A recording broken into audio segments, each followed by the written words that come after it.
कि धन्यवाद देना चाहूँगा कि आपने अपने व्यस्त कार्यक्रमों से मेरे लिए और हमारे दुनिया भर के जो दर्शक इस चैनल से जुड़े हुए हैं उनके लिए कीमती समय दिया।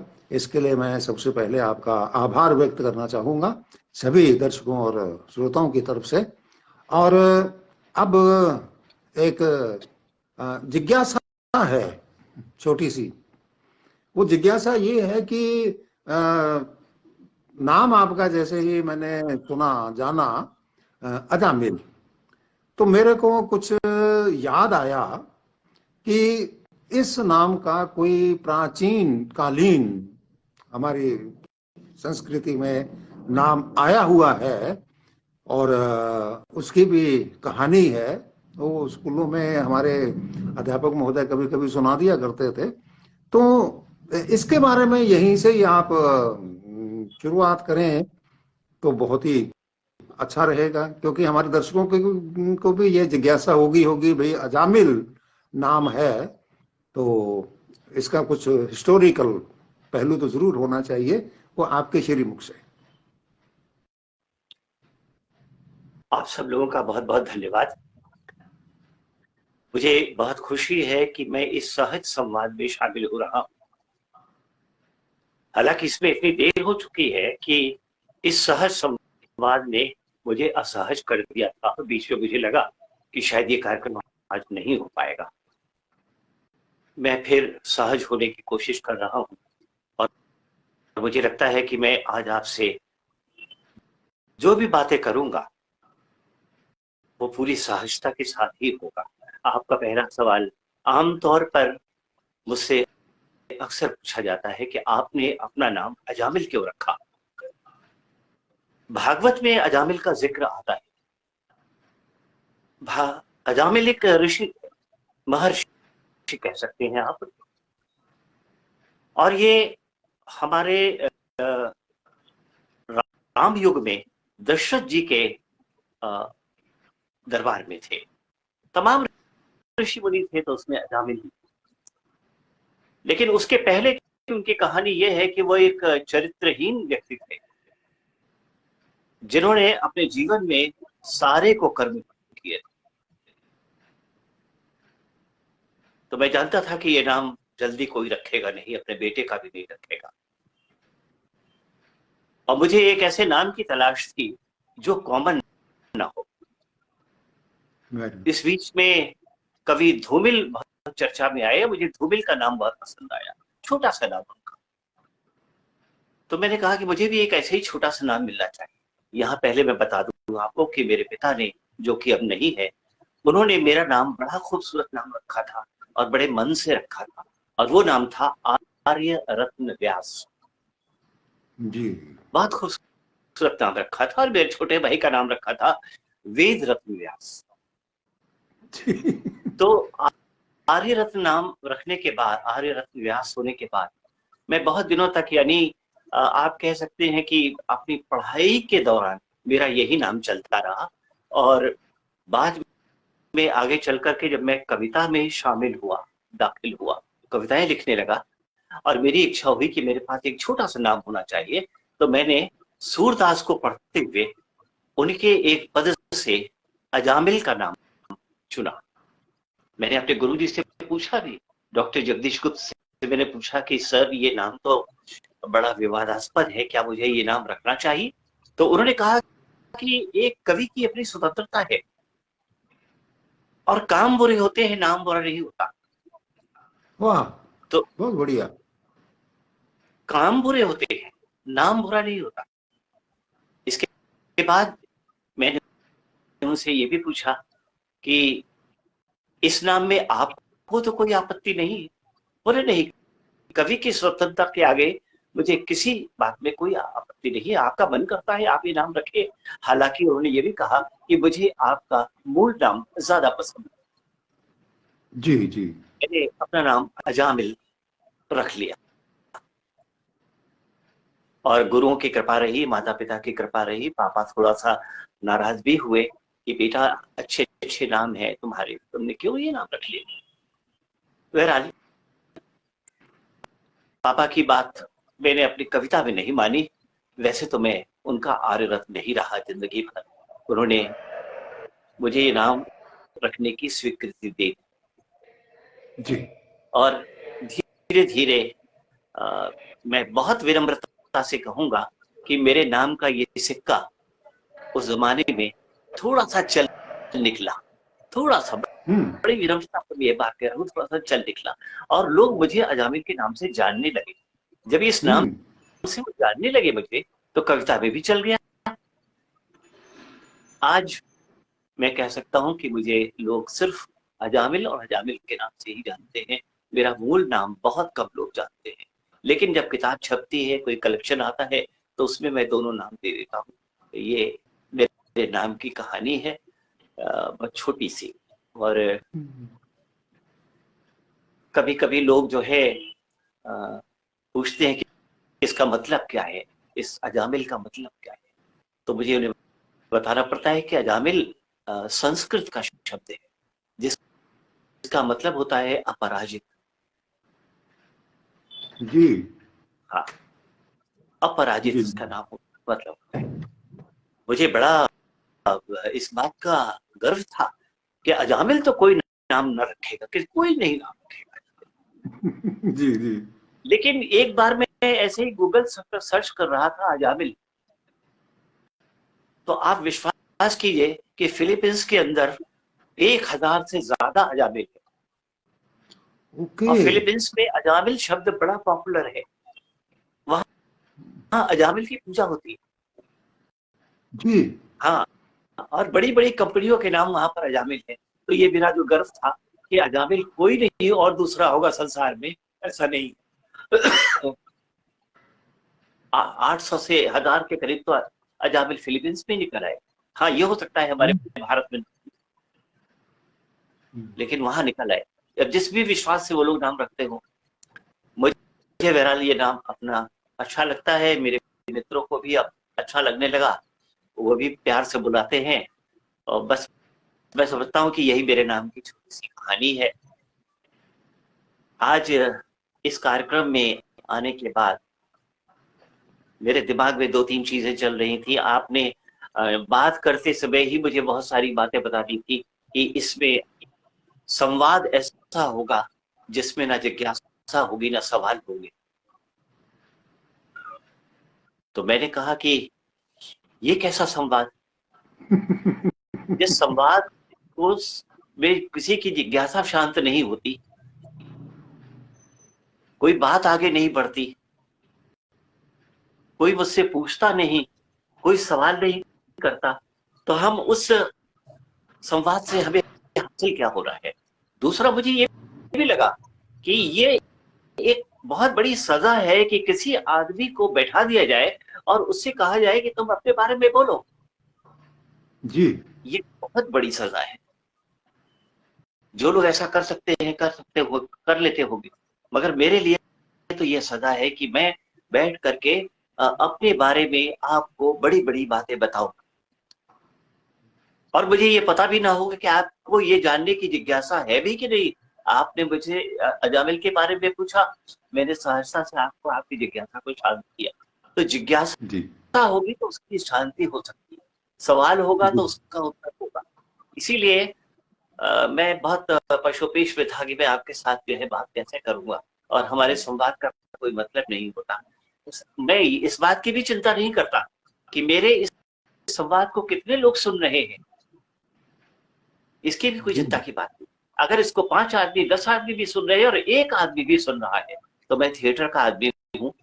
मुझे कसम दिलाई जाती है कि अगर एक आदमी भी सभागार में बैठा हुआ है, थिएटर में है, तो आप उसके लिए नाटक कीजिए, उसको दिखाइए नाटक। अगर एक व्यक्ति भी कविता सुनने को तैयार है तो उसे कविता सुनाइए।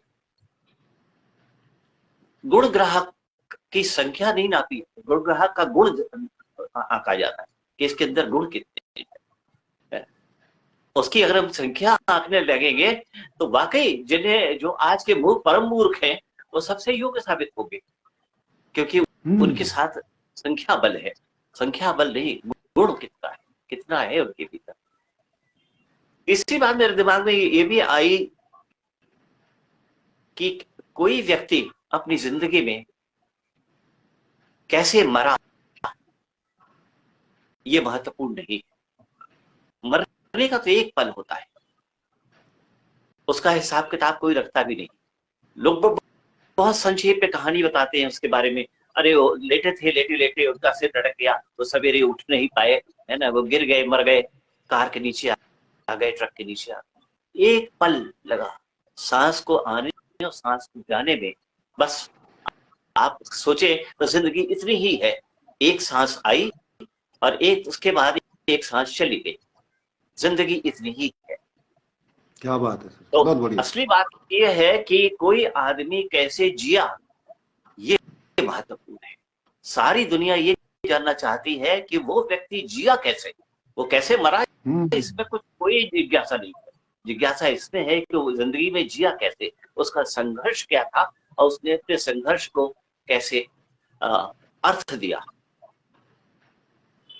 तो जब मैंने अपनी जिंदगी के बारे में सोचा कि क्या मैं कोई अर्थ दे पाया हूँ, क्या मैं कुछ ऐसा कर पाया हूँ कि मुझे मेरे न रहने पर लोग 13 दिन याद रख सकें। क्या मैंने कुछ ऐसा किया है जिससे मेरा काम मेरे मित्रों को, मेरे परिवार को, मेरे सब लोगों को कुछ दिन स्मरण रहेगा। तो मैं पाता हूँ कि टुकड़े टुकड़े में मैंने जो कुछ भी किया है उसमें सबसे ज्यादा तो मेरा ही स्वार्थ था। जो कुछ भी मैं कर रहा था उसमें मेरा स्वार्थ था, और पहला स्वार्थ ये था कि मैं जो कुछ करता था उसमें मुझे आनंद आता था। मैंने आनंद लिया, आनंद लेकर के मैंने इस काम को किया, जिस काम को भी किया, तो मुझे लगा कि वो तो सार्थक था मेरी जिंदगी के लिए, क्योंकि उसी में मेरी जीने की इच्छा वहीं से मुझे मिली, क्योंकि मुझे आनंद आ रहा था। जिस दिन मुझे आनंद ना आता, आप सोचिए ये जिंदगी कितनी भारी हो जाती, कितना कठिन होता है इसको जीना। तो जिंदगी से जब तक आपका आनंद जुड़ा हुआ है, आपके कामों से आपको आनंद आ रहा है, तब तक आप समझिए कि आपका जीवन सार्थक है। और सबसे पहला झटका जो है वो यही लगता है मनुष्य को कि अब जिंदगी में मजा नहीं आ रहा है, बड़ी ऊब हो रही है, कहीं कोई जुड़ाव महसूस नहीं होता। और ये आनंद टूटा, आप समझ लीजिए कि अब जीवन आखिरी कगार पर चुका है, घाट थोड़ी ही दूर पर है, ये सोचना। और उसके बाद जीने का अर्थ भी तो ढूंढना चाहिए। हमारे जीने का अर्थ क्या है, हम क्यों जी रहे हैं, क्या मकसद था हमें संसार में आने का। क्या हम संसार को कुछ दे पाए, या सारी जिंदगी संसार से लेते ही चले गए। हम बार बार अपने छात्रों को भी ये बात बताते रहे कि हमेशा देने की बात सोचा करो, लेते तो जिंदगी भर हो। अब एक ऐसी स्टेज आ गई है, अब एक ऐसा बुढ़ापा आ गया है आपका, क्या आप लौटाइएगा नहीं जो आपने समाज से लिया है, उसको वापस कब करेंगे। वापस करने का समय कब आएगा। इसलिए एक समय के बाद मनुष्य को यह तय कर लेना चाहिए कि मुझे अब वापस भी करना है। और अगर ये अंतः प्रेरणा आपको मिलती है कि मुझे वापस करना है, तो आप जीवन की उतार पर भी आप एक अच्छे समाज सेवी बन सकते हैं, मनुष्य के लिए काम कर सकते हैं, एक अच्छे सोच के साथ आगे बढ़ सकते हैं। बिल्कुल। जैसा कि मध्यम परिवार होते हैं, उन्हीं मध्यम परिवार में मेरा जन्म हुआ था। मेरे पिता डॉक्टर थे, उन्होंने आगरा से मेडिकल की डिग्री ली थी और उसके बाद फिर हमारे इलाहाबाद में वो सिविल सर्जन तक हुए। लेकिन वो उस जमाने के थे, वो उस पीढ़ी के थे जो पीढ़ी अपने उसूलों के लिए जीती थी। उनके पास उनका नैतिक बल था, पैसा भले ही न था उनके पास, लेकिन नैतिक बल था। उनके सामने समाज हुआ करता था, उनके सामने देश हुआ करता था, उनके सामने अपने माता पिता हुआ करते थे, भाई बहन हुआ करते थे। हम सब जो इतने बड़े समाज से कट गए और अकेले होते चले जा रहे हैं, लगातार दुनिया में इतनी भीड़ बढ़ती जा रही है और दुनिया में इतना अकेलापन बढ़ता जा रहा है। जितनी भीड़ बढ़ रही है लोग उतने ही अकेले होंगे। वाह, इस पर तो हमें सोचना ही चाहिए। तो एक समय के बाद ये सोचना चाहिए कि अब हमको देना चाहिए, हमें समाज को लौटाना चाहिए।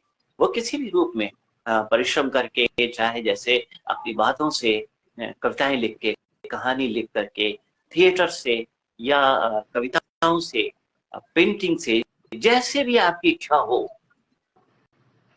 वो काम करके आप समाज को लौटाना शुरू कर दीजिए। लौटाने में बहुत सारी उसूल है, बहुत सारी चीजें हैं। हर वक्त लेने वाला फिर वो बहुत दिन तक नहीं चल पाता। समाज समझ जाता है कि ये सिर्फ हाथ फैलाए रहता है। भगवान भी उससे खुश नहीं होते जो हर वक्त अपने लिए मांगता है, मुझे ये दे दीजिएगा, मेरा ये काम करवा दीजिए, मेरा ये कर दीजिए, मेरा वो कर दीजिए। भगवान भी देखते हैं कि ये दूसरे के लिए कब मांगता है। और जिस समय बहुत आप बढ़िया। जा करके आप किसी दूसरे के लिए प्रार्थना करते हैं, तो यकीन मानिए आपकी बात पर सरस्वती होती है, आपकी वाणी पर। आपने भगवान से कहा, भगवान ने कहा ठीक है, तो आप दूसरे के लिए मांग रहा है, उसको दे दो भाई, इसकी इच्छा ही पूरी कर दो। तो आप मांगिए दूसरे के लिए, ताकि दूसरे लोग आपके लिए भी मांगे। सब आपकी आयु की प्रार्थना भी करें, आप दूसरे की आयु की प्रार्थना, दूसरे के सुख की प्रार्थना कीजिए। आप देखेंगे कि लोग आपके सुख की प्रार्थना भी कर रहे हैं। बहुत बढ़िया, बहुत बढ़िया। ये मैंने अपने बड़े बुजुर्गों से सीखा, बड़ों से सीखा, और अब मैं बड़ा हो गया हूँ तो चाहता हूँ कि मेरे बच्चे सब लोग सीखें, हमारे मित्रगण सीखें, और जो मैं बता सकता हूँ मैं बताऊँ। तो मैं आपसे बता रहा था कि पापा डॉक्टर थे, अपने सारी जिम्मेदारियों से मुक्त हुए और वो गोलोकवासी हो गए, चले गए, माँ भी चली गई। तो अब ये है, लगता है मुझे कि मैंने इस बीच में जो कुछ भी हासिल किया उसमें सबसे पहले गुरु हमारे थे मेरे पिता। मेरे पिता को एक शौक था, और बल्कि मैं और अच्छा शब्द इस्तेमाल करूं उनके लिए, कि उनको एक सनक थी कि उनका बेटा जो है अपनी किसी इच्छा में अपूर्ण न रह जाए। तो मैंने जब जो इच्छा मैंने पापा को बताई कि पापा मैं ये करना चाहता हूँ, करो, ये पढ़ना चाहता हूँ, पढ़ो, मैं पेंटिंग सीखना चाहता हूँ, सीखो, जो जो तुम्हारी इच्छा हो करो। उन्होंने मुझे पढ़ाई लिखाई में आगे बढ़ाया। आज मैं कह सकता हूँ कि मैं जो कुछ भी हूँ उसमें नींव की ईंट अगर किसी ने रखी है तो मेरे पिता ने रखी। पूरा मकान जो है वो खड़ा है तो मेरे पिता के द्वारा रखी गई ईंट पर खड़ा हुआ है। आज उन्हीं के दिए संस्कार हैं, उन्हीं का दिया प्यार है, उन्हीं का दिया हौसला है हमारे पास। इसके बाद फिर मेरे कुछ गुरु आए, उसमें हमारे यूनिवर्सिटी के गुरु भी रहे, और मैं उन सभी लोगों को गुरु मानता हूँ जिन्होंने मुझे कोई भी चीज सिखाई है, जीवन में छोटी से छोटी कोई भी चीज सिखाई है, वो सारे मेरे गुरु हैं। और आप आश्चर्य करेंगे कि कभी कभी मेरे परिवार में मेरे बच्चे हैं, कभी कभी मैं मोबाइल के किसी उसमें फंस जाता हूँ, तो मैं अपनी नातिन को बुलाता हूँ, उससे कहता हूँ कि बेटा जरा मुझे बताओ ये कैसे होगा। मेरी नातिन कहती है कि नानू अभी मैं बता देती हूँ, खट से बता देती है मुझे। मुझे लगता है वो मेरी गुरु है। मैं उसका चरण स्पर्श करता हूँ, उसके बाद कि बेटा तुमने मुझे ये सिखाया, आपको जिसने जो कुछ भी सिखाया है आपका उसका ऋण हो गया। गुरु का ऋण, गुरु छोटे और बड़े उम्र में नहीं होते कि बहुत बड़ा होना जरूरी है, नहीं, कोई छोटा सा भी कोई भी चीज आपको दे के जा रहा है। ये तो सबसे पहली गुरु थी हमारी माँ। माँ हमारी जो है शायद 5वें दर्जे तक पढ़ी थी, उस जमाने में जल्दी शादी भी होती थी, 5वें दर्जे तक उन्होंने पढ़ा था, लेकिन माँ के पास 5 करोड़ रुपए के संस्कार थे, वो उन्होंने मुझे दे दिए। 5 लाइन नहीं थी उनके पास विद्या की, लेकिन ये बात सच है कि 5 करोड़ रुपए खर्च करके जो पढ़ता वो मेरी माँ ने पढ़ा था अपने अनुभव से। तो उनके अनुभव 5 करोड़ के थे मेरे लिए। उन्होंने मुझे एक अच्छा आदमी बनने में बहुत मदद की और सारे गलत रास्ते पर जाने से मुझे रोका। इसके बाद फिर मेरे यूनिवर्सिटी के कुछ गुरु मुझे मिले, कुछ हमें कॉलेज के दिनों में गुरु मिले, उन सब से मैंने सीखता रहा, पढ़ता रहा। मैं कुल मिला के ये कहना चाहता हूँ कि जीवन में जितने भी गुरु होते हैं उनका आदर मान सम्मान जरूर होना चाहिए, जरूर होना चाहिए, है ना। और उनके ऋण को अगर कुछ ले जाना है यहाँ से, इस संसार से आपको, तो गुरुओं के ऋण को लेके जाइए जी। कभी इस बात का घमंड मत कीजिए कि मैं उनका ऋण उतार दूंगा। आप गुरुओं के ऋण कभी नहीं उतार सकते, जी जी जी जिंदगी में नहीं उतार सकते, चाहे जो कुछ कर ले। तो ये जी चीज थी, मैं हुआ मन में, कुछ दिनों के बाद मेरे मन में आया कि कविता लिखनी चाहिए, कविता बड़ी प्यारी चीज होती है। मैंने कोशिश की। उन दिनों में झांसी में रहता था, झांसी में अखबार निकलता था दैनिक जागरण। उस अखबार में मेरी कविताएं जिस समय मैं इंटरमीडिएट में था तब से छपनी शुरू हो गई। खूब छपी, छोटी छोटी कविताएं मैं लिखता था, बच्चों के लिए लिखता था, अक्सर तुकबंदियां होती थी। धीरे धीरे लगा कि कविता बहुत गंभीर चीज है। फिर मैंने और कवियों को पढ़ा, पढ़ते पढ़ते पढ़ते पढ़ते आज आप सबका आशीर्वाद है कि कवि के रूप में बहुत ज्यादा नहीं तो थोड़ी बहुत पहचान तो मेरी बनी हुई है, साहित्य के क्षेत्र में बनी है, लोग कवि मानते हैं, कविताएं मैं पढ़ता भी हूँ। मेरे 2 संकलन भी आए कविताओं के। एक तो आया काला अध्यास, उसके बाद फिर आया जो कुछ हाशिए पर लिखा है, और तीसरा कलेक्शन अभी आया था थोड़े दिन पहले, उसका नाम है औरतें जहां भी हैं। ये 3 काव्य संग्रह मेरे प्रकाशित हुए, लोगों के साथ बहुत सारे प्रकाशित हुए, और कविताएं मेरी देश भर में सभी अच्छी पत्र पत्रिकाओं में प्रकाशित हुई, सभी अच्छी पत्र पत्रिकाओं में, और बड़े सम्मान से छापी गई। जी। कविताओं का क्षेत्र मेरा आमतौर पर शुरू में पॉलिटिकल था, राजनीति होती थी उसके अंदर, राजनीति का वैचारिक डिस्कशन मिलता था। फिर बाद में मुझे लगा कि ये बड़ा अधूरा है, सिर्फ राजनीति करने से समाज नहीं सुधरता, समाज सुधरने से राजनीति सुधरती, समाज ठीक होगा तो राजनीति सुधर जाएगी। फिर मुझे लगा कि नहीं, मुझे पूरी दृष्टि अपनी समाज के प्रति ले जानी चाहिए, और मेरा दायित्व तो उसके प्रति होता है। तब मैंने दोनों को मिलाकर कविताएं, सोशियो पॉलिटिकल कविताएं शुरू की। तो सोशियो पॉलिटिकल कविताएं मेरी प्रकाशित थी, लोगों ने पसंद की। आगे चल के मैं, आप कहेंगे तो मैं एक आध कविता आपको सुना भी दूंगा। ये स्वागत है जी। हाँ, मेरी कविता की छोटी सी यात्रा ये रही। बीच में परेशानी के दौर से गुजरा, परिवार में जिम्मेदारियां बहुत अर्ली एज में आ गई थी मेरे ऊपर, तो मुझे लगा कि जीने के कुछ और रास्ते भी देखने पड़ेंगे, ढूंढना पड़ेगा, केवल कविताएं लिख करके जीवन नहीं कटने वाला। पढ़ाई के दौरान ही मुझे हमारे पापा चाहते थे कि हम डॉक्टर बने, और मैंने पापा से साफ कहा था कि मुझे मेढक पकड़ने में ही मुश्किल होती है, मैं डॉक्टर क्या बनूंगा, मैं मेढक पकड़ नहीं पाता। पापा ने हंसे, कहने लगे कह रहे नहीं कोई बात नहीं, सारी दुनिया डॉक्टर थोड़ी बनेगी, तुम्हें जो बनना हो तुम वही बनो। आगे चल करके मुझे पत्रकारिता का क्षेत्र बहुत अच्छा लगा, और मैं पत्रकारिता के क्षेत्र में गया। वहां मैंने कई अखबारों में काम किया, पत्र पत्रिकाओं में काम किया, और उसके बाद फिर हम इसमें आ गए, टेलीविजन में आए, टीवी में आए, फिर आकाशवाणी के लिए भी थोड़ा बहुत काम करते रहे। खूब अच्छा ये करियर हमारा रहा है। इस बीच में बहुत सारे गुरु मिले, बहुत सारी चीजें सीखी हमने, और सबसे अच्छी बात ये थी कि मैंने इस बीच में चित्रकला का काम शुरू किया था। शुरू में मैंने, हाँ, चित्रकला का शौक मुझे था, पर कभी हिम्मत नहीं कर पाया कि मैं कैसे करूंगा इसको, लेकिन नहीं, मन बनाया। उसके बाद फिर मुझे कवर डिजाइन करने के कुछ काम मिले, तो कवर डिजाइन किया।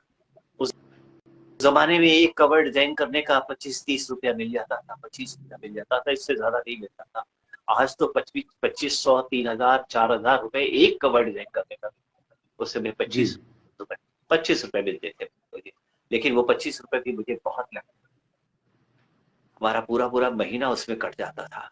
है ना, मैं अमीर आदमी माना जाता था कि इसके पास पैसा रहता है। 25 रुपए से मिल गए, कभी कोई कहानी मेरी कहीं छप गई, कोई कविता छप गई, तो 10, 15, 20 रुपए वहां से आ गए। इस तरीके से मेरा फ्रीलांसिंग में पैसा मेरे पास महीने में 400-500 रुपए, 600 रुपए आ जाया करते थे। और उतने में मैं अपने मोहल्ले में रईस आदमी माना जाता था। ये बहुत रईस आदमी। क्या बात है। आखिरी नौकरी जब मैंने छोड़ी है तो मुझे 520 रुपए मिलते थे महीना। 520 रुपए बस। आप सोच सकते हैं, लेकिन वो जमाना बहुत सस्ती का जमाना था। 520 में बड़े बड़े घर चला करते थे। हमारे मकान का किराया ही जो है वो 100 रुपए होता था, बस। और हमारा मकान मालिक हमारे पीछे पीछे घूमता था कि ये छोड़ के ना चला जाए, उसका 100 रुपया खत्म हो जाएगा। तो वो वक्त भी मैंने देखा। आप उसे एक सस्ती का समय भी कह सकते हैं जी। वो बनाते बनाते फिर मैंने स्केचेस बनाने शुरू किए, पेंटिंग्स बनानी शुरू की। मेरे स्केचेस भी खूब छपे देश की पत्रिकाओं में, पेंटिंग्स भी खूब छपी, कई एग्जीबिशंस हुई हमारी, और उससे मुझे उत्साह मिला। पेंटिंग आज भी करती है, मैं करता हूँ। 400-500 के लगभग पेंटिंग्स मैंने बनाई है, चित्र छपे हैं सब जगह। और उनसे बाद में आज से 15 साल पहले तक तो अच्छा खासा पैसा मिलने लगा था। इंडिया टुडे वगैरह में जो चीजें छपी हैं, तो एक एक छोटे छोटे स्केच का 3-3 हजार रुपया मिला जी। तो ये एक वक्त हमने देखा, ये क्राइसिस का वक्त था। और आप कह सकते हैं कि मैं शेप ले रहा था, कविताएं लिखने लगा था, स्केच बनाने लगा था। फिर बाद में जब दिल्ली पहुंचा, दिल्ली गया, तो वहां पर मेरा मन हुआ कि मुझे फोटोग्राफी भी करनी चाहिए। वो मुश्किल अच्छा। तमाम, हाँ, पैसा इकट्ठा करते करते मैंने उस जमाने में आप ताज्जुब करेंगे कि मैंने 35 रुपए का कैमरा खरीदा था। बहुत महंगा। एक वाह। छोटा सा कैमरा, 35 रुपए का। और आपको विश्वास होगा, आप विश्वास कीजिए कि उस 35 रुपए के कैमरे से उतारी गई फोटो धर्मियों और सारिका जैसी पत्रिकाओं में छपी, इंडिया टुडे ने छापी थी। फोटोग्राफी में मेरी रुचि थी, फिर मैंने इसका कोर्स भी कर लिया। फिर बाद में धीरे धीरे हमारा आकर्षण बढ़ता चला गया। बहुत सारा जो है, मुझे लगा कि कलाएं सीखनी चाहिए। कलाएं आपको जीवन जीने की कला सिखाती, आपको वाह। हौसला देती है कि आप जिंदगी को कैसे जिए, कैसे आप। मेरी शादी भी जो है संयोग की बात थी कि मेरी पत्नी स्वयं आर्टिस्ट थी, पढ़ाती थी, टीचर थी कला की, तो उनके साथ अच्छी बैठ गई। हम दोनों मिलजुल करके जो है काम करते रहे फील्ड में। हाँ, जिस तरह से लोग कमर्शियल हो जाते हैं, मैं उस तरह से कमर्शियल कभी नहीं हो पाया, कभी नहीं बन वाह। पाया। क्योंकि मुझे सब कुछ आता था, स्वयं को बेचना नहीं आता था, स्वयं की मैं मार्केटिंग नहीं कर पाता था, है ना। तो लोग हमेशा कहते थे कि आप बनाते बहुत अच्छा चित्र हैं, इसके बाद भी आपको पैसा क्यों नहीं मिलता। तो मैं उनसे अक्सर कहता था कि नहीं, मुझे अपने को बेचना आता नहीं है, मैं मार्केटिंग कर नहीं पाता, और उसके लिए जो चालाकियां चाहिए, है ना, जो धन फन नहीं। चाहिए, मैं उसमें वो समय नहीं लगाना चाहता। मैं चाहता हूँ कि मैं जो कर रहा हूँ उसी को रिकॉग्निशन मिले तो अच्छा है, लोग उसी वाह। को माने, उसी को स्वीकार करें। आपके आशीर्वाद से, बड़े बुजुर्गों के आशीर्वाद से, गुरुओं के आशीर्वाद से ये हुआ, और लोगों ने स्वीकार किया। मेरे गुरुओं ने का प्यार भी मुझे बहुत मिला। एक यात्रा यहाँ फोटोग्राफी तक आई। उसके बाद मैं आपसे एक चर्चा करना चाहूंगा जिसे मैं अपने जीवन में सदा उपलब्धि की तरह ही देखता हूँ, और वो उपलब्धि है राम कथा लिखना, रामलीला लिखना। हमारे राजस्थान शहर के भीतर एक संस्था है, एशिया की सबसे बड़ी रामलीला कमेटी है वो, और उसका नाम है पत्थर चट्टी रामलीला कमेटी, जो पिछले 150-200 वर्षों से लगातार काम कर रही है। पिछले दिनों उसके जो मैनेजर थे वो मेरे पास आए और आकर के उन्होंने कहा कि अजामिल जी, आज आपके पास हम एक बहुत जरूरी काम से आए हैं। मैंने कहा बताइए, आदेश कीजिए। बोले आपको रामलीला लिखना है। अब मेरे हाथ पैर फूल गए। मैंने कहा कि रामलीला लिखना है ना? हमने कहा कि भाई साहब, मुझे इसके बारे में कोई बहुत जानकारी नहीं है। कहे नहीं नहीं, आप लिख लीजिए। उन्होंने इलाहाबादी अंदाज में कहा कि आप लिख लीजिए, आप घबराए ना, आप लिख लीजिए, हमें मालूम है आप लिख लीजिए। हमने कहा आपका इतना विश्वास है तो मैं कोशिश करके देखता हूँ। वाह। उनके जाने के बाद मैंने वाल्मीकि रामायण पढ़ा। सबसे पहले मैंने वाल्मीकि, उसके बाद फिर मैंने तुलसीदास को पढ़ा। और जब इन्हें मैंने पढ़ लिया तो वाल्मीकि से मुझे लगा कि अगर हमें राम कथा को लिखना है तो हमारे पास राम के समय का वैचारिक जो संघर्ष है वो हमारे पास होना चाहिए। विचारों के स्तर पर उस समय का समाज कहाँ था, मैंने उसी की जांच किया। और वाल्मीकि जी ने जो लिखा है, यकीन मानिए इतना सुंदर लिखा है उन्होंने कि आप उसे पढ़ते जाएंगे और उसमें डूबते चले जाएंगे। शायद इससे बढ़िया राम कथा किसी ने नहीं लिखी। वो बुनियाद की राम कथा है, क्योंकि वाल्मीकि जी उस समय राम के समय में थे, मौजूद थे, उन्होंने देखा था सब चीज। उसके बाद मुझे लगा कि अगर तुलसी को नहीं पढ़ा तो ये जो समाज है हमारा मौजूदा हिंदू समाज, वो स्वीकार नहीं करेगा। क्योंकि मौजूदा समाज जो है वो तुलसी की लिखी रामचरितमानस का मुरीद है, वो उसका भक्त है।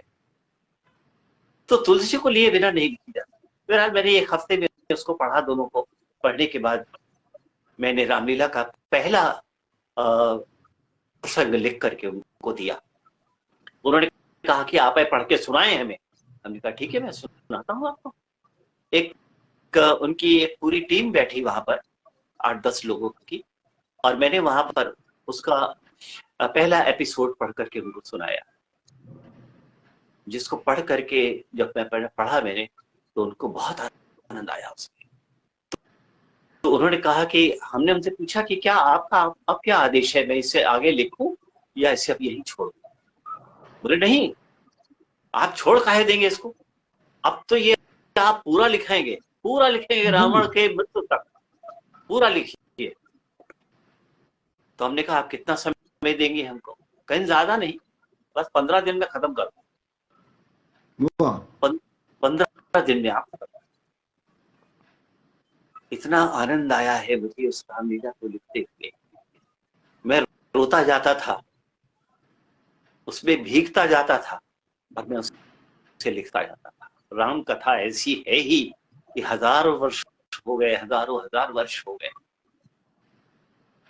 ये ना कभी बासी पड़ी है, ना जिंदगी में कभी बासी पड़ेगी। ऐसी कथा है, जितनी बार सुनेंगे उतने बार नए संदर्भ, उतनी बार नई चीजें। और आपको खुशी होगी जानकर के कि मेरी वो रामलीला उस जमाने में 1 लाख रुपए खर्च करके उसकी रिकॉर्डिंग की गई, क्योंकि उसे हमें, हाँ, उसको हमें लाइट एंड साउंड के जरिए करना था।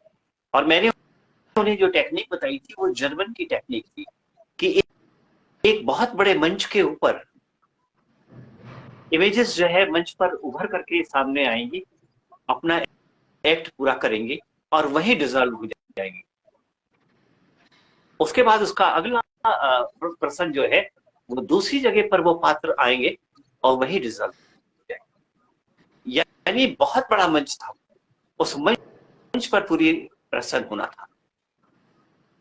पैसा खर्च किया गया उसमें। उस जमाने में 2-2.5 लाख रुपए लग गए, बहुत होता था उसमें। 2-2.5 लाख लगे, बढ़िया रिकॉर्डिंग हुई। हमारे आकाशवाणी इलाहाबाद केंद्र के जो आर्टिस्ट थे उन्होंने मेरी बहुत मदद किया। आपकी ड्रामा वॉइस उन्होंने हमको दिया, उस ड्रामा वॉइस में खूब शानदार रिकॉर्डिंग की गई। अगर इलाहाबाद आकाशवाणी का सहयोग हमें न मिलता, वहां के कलाकारों का सहयोग हमें न मिलता, तो शायद ये जो यज्ञ था पूरा होना संभव नहीं था। तो वो तैयार हो गया, हमारी ऑडियो स्क्रिप्ट तैयार हो गई। उसके पहले साल हमने 100 कलाकारों को लेकर के उसकी प्रस्तुति की। दूसरे साल, उस साल डायरेक्टर कोई और थे, मैं सिर्फ लेखक था उसका, रामलीला के लेखक मैं था। अगले साल उन्होंने इसका डायरेक्शन का काम भी मुझे दे दिया। उसके बाद 3 साल लगातार मैंने रामलीला का डायरेक्शन किया कलाकारों को लेकर के। और देखते देखते 4 साल में ये रामलीला इलाहाबाद के क्या दूर दूर गांव से सब भागे भागे लोग चले आते थे, और प्रतिदिन 20,000 लोग उसको बैठ करके हाथ जोड़ करके उस मंच के नीचे बैठ करके सब देखते थे उस रामलीला को। आप सोचिए, जरा कल्पना कीजिए ये कितना सुखद रहा होगा। राम कथा के साथ रोते थे, राम प्रसंगों के साथ रोते थे, हंसते थे, खुश होते थे, और महसूस करते थे कि उनकी जिंदगी से कितने सारे जीवन मूल्य गायब हो चुके हैं। इसलिए उनके आंसू भी आ जाते, इसलिए उनको रोना आता था जब वो सीता को देखते थे, राम को देखते थे, आदर्श देखते थे, मर्यादाएं देखते थे, और उन्हें अपने समाज में अनुपस्थित पाते थे, तब उनको रोना आ जाता था। हमें रोना तभी आता है जब हम अपने जीवन में उसको नहीं पाते, उसको नहीं देखते, वो चीज हमारे जीवन से गायब हो चुकी है, तो हमें आंसू आ जाते हैं। जी जी। मृत्यु भी यही एहसास कराती है कि ये व्यक्ति अब हमारे जीवन में नहीं है, इसीलिए हमें रोना आता है, दुख होता है जी। तो उन मर्यादाओं को हमें विश्वास हुआ कि हमारे पास अब नहीं रही। दिल को छू लेने वाले प्रसंग होते थे। आप ये सवाल मुझसे पूछ सकते हैं कि बाकी रामलीला में और आपकी रामलीला में अंतर क्या था? आखिर आपने उसमें किया क्या? रामकथा तो सबको पता है। हाँ, ये सवाल मेरे मन में उठा जब मैंने लिख रहा था, मैं लिख रहा था इसे, तो मेरे दिमाग में ये बात आई थी कि वो रामलीला वाल्मीकि जी ने लिखा, वो तुलसीदास जी ने लिखा, बहुत सारी रामलीला, 1000 बार रामलीला लिखी गई है संसार में। तो आपने क्या लिखा जामिल जी? आपने इसमें क्या जोड़ा है? तो लिखते समय मेरे दिमाग में आया कि मेरे समाज के जो समकालीन प्रसंग हैं, जिनके के उत्तर आज तलाशे जा रहे हैं, जिन समस्याओं का निराकरण हमारे पास नहीं है और हम उसमें उलझे हुए हैं, हमें उसको इसमें जोड़ना चाहिए। तो सबसे पहला प्रसंग हमें जो बार बार सताता था वो था हमारे समाज का दहेज का प्रसंग, दहेज का लेन देन। आप एक तरफ देखिए, एक तरफ राजा जनक, एक तरफ राजा दशरथ, दोनों ही महान राजा उस जमाने के। जनक जी के पास क्या नहीं था जो दशरथ जी को न दे देते दहेज में, और दशरथ जी के पास क्या नहीं था कि वो हाथ बढ़ाकर मांग लेते कि मुझे फला कार चाहिए, वाह, हमें फला रथ चाहिए, हमें फला सीना चाहिए।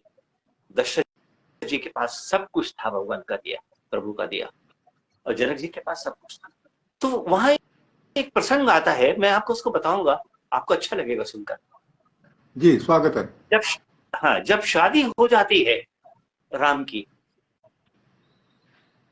तो विश्वामित्र जी कहते हैं, जनक अब मुझे जाने की अनुमति दो, मेरा काम पूरा हो गया। मेरा काम इतना ही था कि मैं तुम्हारे घर आकर के इस बेटी की शादी करा दूं, और मेरी जिम्मेदारी खत्म, अब मैं जा रहा हूं।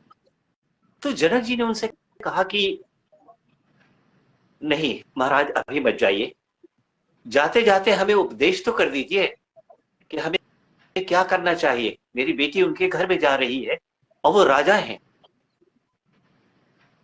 दशरथ जी को भी बताइए कि इन्हें क्या करना चाहिए। तब विश्वामित्र जी कहते हैं कि जनक जी, जनक तुम पहले मेरी बात सुनो, तुम ये मत सोचना कि तुमने बेटी का विवाह कर दिया तो तुम्हारी जिम्मेदारी समाप्त हो गई। तुम्हारी जिम्मेदारी बेटी के प्रति कभी समाप्त नहीं होगी, तुम्हारे जीते जी कभी समाप्त नहीं होगी। इसलिए तुम्हारी बेटी तुम्हारे ऊपर बोझ नहीं थी। ये सोच करके मत अपने कलेजे से अलग करना इसे कि ये बोझ थी तुम्हारे ऊपर। इसलिए महाराज विदा करने के बाद भी बराबर उसकी खबर लेते रहिएगा, बराबर मालूम करते रहिएगा कि बेटी किन हालात में है, कैसी परिस्थितियों में है। और बेटियां कभी नहीं बताती कि उनके ससुराल में इन चीजों की कमी है। आप कृपा करके उससे पूछिएगा कि ये सारी चीजें तुम्हारे पास है ना बेटा, जरूर पूछिएगा। फिर दशरथ जी की तरफ घूमे और कहा कि दशरथ, तुम जनक के प्राण लेकर के जा रहे हो, याद रखना सीता को कोई कष्ट ना होने पाए, कोई कष्ट ना होने पाए, वरना इसकी सारी जिम्मेदारी राम की नहीं होगी, तुम्हारी होगी, क्योंकि ये तुम्हारे खानदान से जोड़े जा रही है। राम से मैं बाद में पूछूंगा, पहले मैं तुमसे पूछूंगा कि हमारी बेटी को ये कष्ट क्यों हुआ। विश्वामित्र जी अपने संवादों में इतने गहराई तक जाकर के बात करते हैं उस प्रवचन में कि दशरथ जी उनकी आंख में आंख डालकर बात नहीं कर पाते, केवल यही आश्वस्त करते हैं कि अगर सीता को कष्ट होगा तो दशरथ के प्राण नहीं रहेंगे। यह आश्वस्त करते। एक प्रसंग मैंने इसमें ये जोड़ा, एक प्रसंग और जोड़ा था।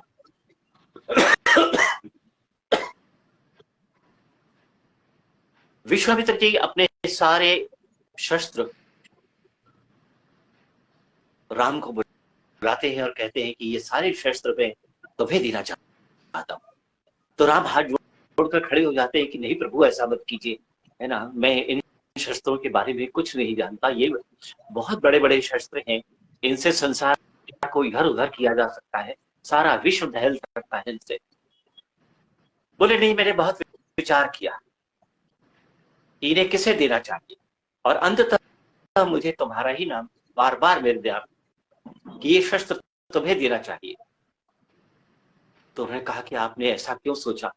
बोले शस्त्र उसी के हाथ में अच्छे लगते हैं जिसके कलेजे में ममता हो। तुम्हारे कलेजे में ममता है, तुम सबको प्यार करते हो, बहुत खूबसूरत। इसलिए हथियार रखने का अधिकार तुम्हारे पास ही है।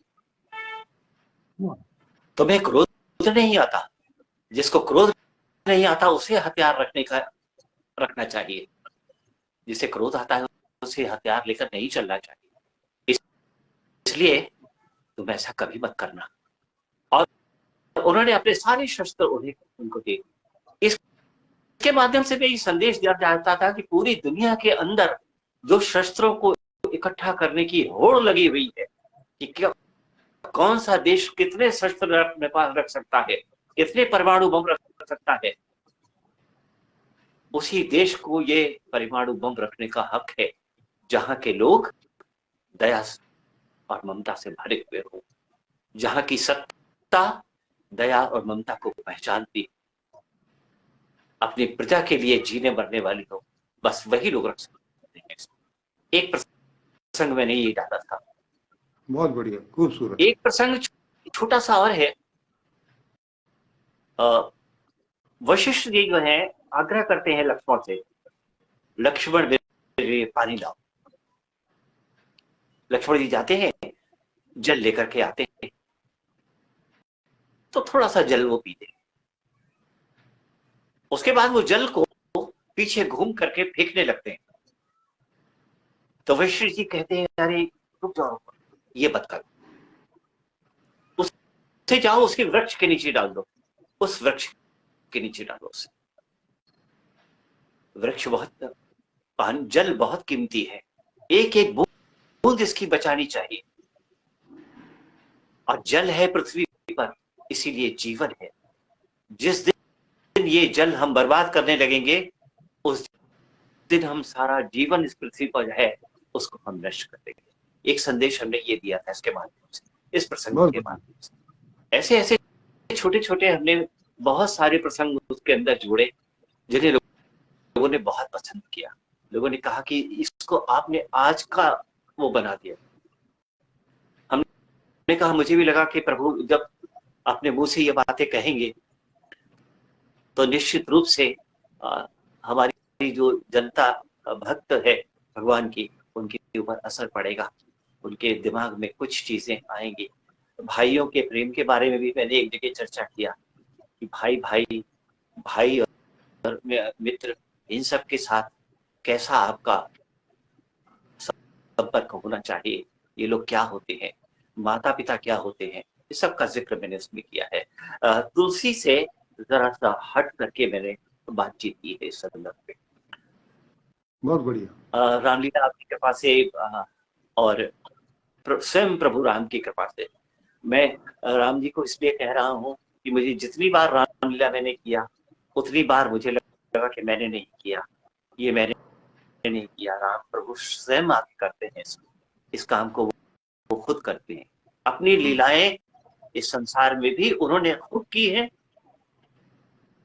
तो जब रामलीला हो रही हो और जिस रामलीला की रक्षा करने के लिए स्वयं हनुमान जी खड़े हो, वो कैसे नहीं दिव्य होगी। वो तो वहां बैठ करके कोई भक्त आंख बंद करके भी उसे देखना चाहेगा तो प्रभु दिखाई पड़े। और फिर हम आपको एक बात और बताते हैं, इससे मुझे इतनी प्रेरणा मिली कि फिर मैंने इस्कॉन के लिए कृष्ण लीला लिखी। वो मेरा स्वतः था, किसी ने मुझे कहा नहीं था, मैंने इस्कॉन में उसको किया। वो भी 7-8 दिन चली थी और लोगों ने उसको भी पसंद किया। कृष्ण लीला और रामलीला का में कोई विशेष अंतर नहीं है, संदेश एक ही जाता है उसके बीच में। तो ये मेरे जीवन का ये एक ऐसा एपिसोड रहा है। इसमें ये सब करने के बाद मुझे इतनी प्रेरणा मिली कि मैं थिएटर से जुड़ गया। थिएटर से जुड़ने के बाद लगातार मैं नाटक करता रहा, नाटकों में भूमिकाएं करता रहा और 22 के लगभग नाटक हैं जिसपे मैंने लीड भूमिकाएं निभाई है, लीड रोल किए हैं। और वो नाटक इलाहाबाद में भी हुए, इलाहाबाद के बाहर भी हुए, सब जगह जाकर किया उस नाटक। और उस समय मेरी उम्र रही होगी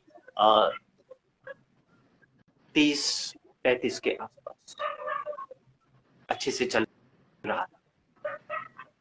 रंगकर में आने के बाद मैंने डायरेक्ट भी किया, कुछ नाटक डायरेक्ट करता रहा, नाटक लिखे भी। और मैं फिर बड़ी विनम्रता से कहूंगा कि इस सारी चीजों के पीछे जो जहां से मुझे प्रशिक्षण मिलता था वो था आकाशवाणी। मुझे अपनी बात बोलने का बहुत शौक। मुझे हमेशा लगता था कि कोई भी कला हो, वो कला बिना वाणी के नहीं चलती, उसे बोलना पड़े। अगर मैं अभी आपके सामने बैठा रहूं और कुछ न बोलूं तो आप मुझे मुश्किल से 30 सेकंड भी नहीं देख पाएंगे, या आप इंतजार करेंगे कि जाने जी बोल क्यों नहीं रहे। यानी बोलते ही कोई दृश्य जीवंत हो पाए। आकाशवाणी इस बात को सिद्ध करती है। जब हम किसी से मिलते हैं तो जब वो बोलता है तो हमारा परिचय गहरा होना शुरू हो जाता है। कोई भी बोलता हो, मंच पे बोल रहा हो, कहीं पर भी बोल रहा हो, तो शब्द बहुत बड़ी चीज है। आकाशवाणी ने सिखाया, आकाशवाणी ने मुझे सिखाया। बड़े अच्छे अच्छे वहां पर थे लोग जो भाषा के ज्ञाता थे। उनका तलफ़ुज़ बहुत अच्छा था, हिंदी का, उर्दू का, अंग्रेजी का। तो उस दौरान मैंने तीनों भाषाओं पर थोड़ा सा अधिकार पाने की कोशिश की और मुझे लगा कि मुझे सीखना चाहिए इन लोगों से। अपने कार्यक्रम मैंने रेडियो के लिए भी लिखे, फीचर्स लिखे, नाटक लिखे और बच्चों के लिए ढेर सारी कहानियां लिखी। गीत जी। लिखे, ये सब करता रहा, ये सब करता रहा। और फिर कहूंगा ये सब में मुझे आनंद बहुत आता था, इसलिए ये सब कुछ बड़े आराम से चलता चला गया, कुछ आराम से चलता चला गया। क्योंकि अगर आनंद ना आता तो मैं इस काम को नहीं कर पाता। एक अंतिम चीज मैं आपको और बता दूं कि जब मैं टेलीविजन में आया, टीवी में काम किया है, तो वहां पर मैं न्यूज एडिटर होकर के गया था। दिन भर के जो समाचार आते थे उसे संपादन करना, उसका संपादन करके, और रात न्यूज आती थी हमारी 10 बजे, 10 बजे हम उसको दिखा देते थे। ये मेरी ड्यूटी थी वहाँ। लेकिन वहां से रहने पर मुझे फायदा ये हुआ कि मैं कैमरे की लैंग्वेज को समझ सका, कैमरे की भाषा को समझ सका, ये भी समझ सका कि इसमें टेक्निकल वर्क कितना है और कितना काम एडिटर के टेबल पर होता है और कितना एडिटर के टेबल से हट करके होता है। ये चीजें मुझे सीखने को वहां पर मिल गई। वो सीख करके फिर जब मैं आकाशवाणी, दूरदर्शन, इलाहाबाद के संपर्क में आया, तो मुझे पहली फिल्म मिली बनाने के लिए सड़क। जी। ये राम दर्श मिश्र की कहानी पर था। उन्होंने मुझे बुलाया, बुला करके कहा कि देखिए एक फिल्म बनानी है और इस पर आप एक फिल्म बनाइए, 22 मिनट की फिल्म बननी। मैंने कहानी पढ़ी, कहानी पढ़ने के बाद तब तक उन्होंने मुझे ये भी कह दिया कि इसकी स्क्रिप्ट भी आप लिखेंगे, इसका डायरेक्शन भी आप करेंगे। अच्छा। हाँ, अब ये मेरे लिए बहुत बड़ी चीज हो गई। मैंने कहा कि ये तो चुनौती है, मैं इस काम को करूंगा जैसे भी है। और मुझे कुछ वाह। मास्टरमाइंड, हाँ, कुछ बहुत अच्छे लोग मिलने वाले थे जिनसे मुझे सीखने का अवसर मिलने वाला था। बहरहाल शूटिंग क्या हुई बात। इलाहाबाद के करीब एक गांव में, और उसके बाद वो फिल्म वहां से रिलीज हुई। हमारे देश के 16 सेंटर्स में, दूरदर्शन केंद्रों ने उसको अपने केंद्र से दिखाया था उस फिल्म को। क्या बात है, बहुत बढ़िया। उसके बाद फिर हमने कुछ साहित्यकार, कलाकार, उनके ऊपर जो है वो बनाए, डॉक्यूमेंट्री फिल्में बनाई। आस्था चैनल से मेरा संपर्क हुआ जब यहाँ कुंभ मेला लगा। तो जब कुंभ मेला लगा तो आस्था चैनल से मैं जुड़ा। वहां पर भी मुझे 15-20 फिल्में बनाने का मौका मिला। डॉक्यूमेंट्री वो मुझे देते थे, सब्जेक्ट देते थे, मैं बनाता था उस पर। आस्था चैनल ने उसे दिखाया अपने यहाँ से। जी। तो ये सब मेरा इलेक्ट्रॉनिक मीडिया में भी थोड़ा सा दखल रहा। यूनिवर्सिटी में पढ़ाने का मौका मिला। जिस कॉलेज से मैंने पास आउट किया था, मैं पढ़ा था, उस कॉलेज में भी मुझे मास कम्युनिकेशन पढ़ाने का मौका मिला। वहां भी क्या जाके मैंने बात। पढ़ाया। बहुत बढ़िया। तो इस तरह से मेरा जीवन जो है बहुत सारे हिस्सों में बट गया, आज भी बटा हुआ है। आज भी मैंने अपना कोई काम छोड़ा नहीं है, अपना सारा काम करता हूँ। हाँ, शरीर के साथ साथ शिथिलता आई है, लेकिन शिथिलता आई है, उत्साह में कमी नहीं है। आज भी मौका मिलता है तो मैं फिल्में कर आता हूँ, शूटिंग में, विज्ञापन फिल्में भी एक आध की है मैंने। ये सब करता रहा मैं, और अभी भी मैं कर लेता हूँ। अभी वॉइस ओवर करता हूँ बहुत सी फिल्मों के लिए, बहुत सारे डॉक्यूमेंट्रीज के लिए लोग आ जाते हैं, वॉइस ओवर करा लेते हैं। जी जी। पिछले दिनों मैंने एक सिलसिला शुरू किया। आप चूंकि मोबाइल पर मुझसे बात कर रहे हैं तो मुझे अच्छा लग रहा है कि मैं सभी लोगों को ये बात बताऊं। वो बात ये है कि मैंने इस सिलसिले में करीब 270 के लगभग देश के जाने माने कवियों, जिसमें निराला भी शामिल है, देश के जाने माने कवियों की कविताओं का पाठ किया है। वाह। और ये सारा का सारा हमारा उसके YouTube के ऊपर मेरा चैनल है, अजामिल मेरी बात, ये सारे उस पर हैं। ये सारे रिकॉर्डिंग्स सुरक्षित हैं, कोई भी सुन सकता है उसे। इसमें विदेशी कवियों की कविताएं भी शामिल हैं, बहुत सारी विदेशी कविताएं थी। तो जी। ये मुझे बहुत अच्छा लगता है, ये काम, काव्य पाठ मुझे बहुत अच्छा लगता है। मुझे लगता है कि बहुत बार कवि अपनी कविताओं को नहीं जी पाते, अपनी कविताओं को ठीक से नहीं पढ़ पाते, लेकिन उसको अगर कोई कलाकार अच्छे ढंग से पढ़ देता है तो उनकी कविता कन्वे हो जाती है, दूर तक चली जाती है। इसलिए इसीलिए मैं बार बार कहता हूँ कि कविताओं का पाठ किया जाना चाहिए, कवियों को पाठ करना सीखना चाहिए। कविता लिख लेने तक ही आपकी जिम्मेदारी नहीं है, जैसे नाटक लिख लेने तक ही जिम्मेदारी नहीं है। नाटक लिख लिया आपने, नाटक पढ़ने की चीज है ही नहीं, नाटक तो मंच पर देखने की चीज है, करने की चीज है। तो नाटक जब तक हुआ नहीं तब तक लिखा भी नहीं गया। कविता उस समय तक कोई अर्थ नहीं रखती, किताबों में छप करके आ गई, किताब लेकर कोई कविता नहीं पढ़ता, 10 में से 2 लोग पढ़ते हैं बस जी। 10 में से 2 आदमी कविता को किताब हाथ में लेके पढ़ता है। लेकिन अगर कविता कोई मंच पे पढ़ रहा है और अच्छे ढंग से पढ़ रहा है तो आप यकीन मानिए हो सकता है 10 में से 10 से सुन रहे हो।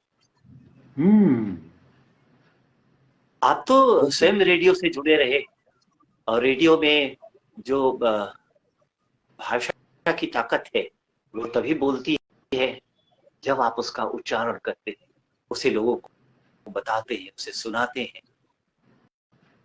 और ये आकाशवाणी ही वो जगह है जो हमें सिखाती है कि बोलने में, बताने में और कहने में अंतर क्या है। बहुत बढ़िया। आकाशवाणी हमें बताती है, आकाशवाणी हमें बताती है, सुनाती नहीं है, बताती है। इसीलिए आप लोग आकाशवाणी में उन्हीं को अच्छा अनाउंसर माना जाता है जो बताता है, जो सुनाता है। इसीलिए उद्घोषणाएं बहुत ज्यादा अच्छी नहीं मानी जाती और अच्छे उद्घोषक बताते हैं इतने बजकर इतने बजे से कार्यक्रम आरंभ होगा। आपने बताया या आपने सुनाया, आपने सुनाया तो अनाउंसमेंट तो रेलवे स्टेशन पर भी बहुत होता है और मेले में भी बहुत होता रहता है। लेकिन आकाशवाणी जानती है कि इन तीनों में अंतर क्या है। बहुत अंतर है, बहुत अंतर है। और यही सिखाया जाता है, यही सिखाया जाता है, इसी का प्रशिक्षण होता है हमारे आकाशवाणी में। तो ये एक आनंददायी वो है। मैं बड़ी विनम्रता से ये बात कहता हूँ आपसे कि बहुत सारी कलाओं के बीच से होकर के गुजरा, जो अच्छा लगा वो सब करता रहा, जो कुछ मुझे जो भी अच्छा लगा वो मैंने किया। मैंने अपनी जिंदगी में कभी किसी को नो नहीं कहा, नहीं कहा। किसी ने मुझे कोई भी काम कहा, क्या अजामिल जी आप ये काम कर लेंगे, किसी ने भी मुझसे कहा कि आप ये काम कर लीजिएगा, तो मैंने मुझसे कहा कि कर लूंगा, जरूर कर लूंगा मैं। और मैं जानता था कि कोई काम ऐसा नहीं है जिसे सीख कर न किया जा सके। सीखो, कर लो। अगर आप कोई चीज को नो कहते हैं तो इसका मतलब ये है कि आप किसी चीज को सीखने से इनकार कर रहे हैं। वाह, आप सीखने से इनकार कर रहे हैं। आप कहिए हाँ करेंगे, हम करेंगे। पास होना फेल होना एक अलग बात, पास होना और फेल होना तो एक अलग बात है, अच्छा होना बुरा होना एक अलग बात है। लेकिन आपने शुरू में ही ना कर दिया, इसका मतलब ये है कि आप अपनी असफलता से बहुत भयभीत है, डरे हुए हैं। अरे नहीं, डरना नहीं है, मुझे काम करना है, काम करूंगा मैं। तो ये मेरे अपने जीवन का हमेशा उद्देश्य रहा है। शायद इसीलिए मैं अलग अलग क्षेत्रों में ढेर सारे काम कर पाया, मुझे सफलता भी मिली। और कितनी सफलता मिली तो आने वाला वक्त तय करेगा, लेकिन मुझे ये जरूर लगा कि इसके चलते मुझे अपने जीवन में बड़ा संतोष मिला। मैं जो चाहता था मैंने कर लिया। अब कम से कम मैं चैन से जी सका तो चैन से मर भी सकूंगा। नमस्कार। क्या बात है, बहुत बहुत। अब मैं आपको कोई धन्यवाद देने की स्थिति में तो नहीं हूं अजामिल साहब। जी। मैं आपको किसी प्रकार का धन्यवाद देने की स्थिति में नहीं हूं, क्योंकि आपने कहीं जीवन में ब्रेक लगाई ही नहीं। तो इस सहज चर्चा में आपने ब्रेक नहीं लगाई है, गाड़ी आपकी अभी तक जारी है, जो मैंने एक बार शुरू में सेल्फ स्टार्ट कर दी थी, क्योंकि आजकल किक मारने का जमाना खत्म हो गया ना, गाड़ियां सेल्फ स्टार्ट आती हैं। तो शुरू में मैंने एक बार सेल्फ लगा दिया और स्टीयरिंग आपके हाथ में दे दिया, तो अब मैं ब्रेक लगाने वाला कौन होता हूं धन्यवाद देकर के। और अगर आप मेरा वक्तव्य सुनना चाहेंगे, ये सारी चर्चा सुनने के बाद, सुनाने के बाद, बताने के बाद, और जहां तक मैं समझता हूं कि आपने कोई कोर कसर नहीं छोड़ी, सभी विषयों को आपने छुआ। और आप देख रहे थे, ध्यानपूर्वक बोल भी रहे थे कि मैंने कोई भी इस आयोजन में सवाल नहीं पूछा, कुछ भी आपसे मैंने पूछा नहीं। लेकिन अगर मैं आपसे सवाल जवाब करता तो ये हमारी चर्चा 10-15 मिनट में खत्म हो चुकी होती, और जितनी जानकारी आप अपने गुरुमुख से दे चुके हैं वो हमारे तक कभी नहीं पहुंचती।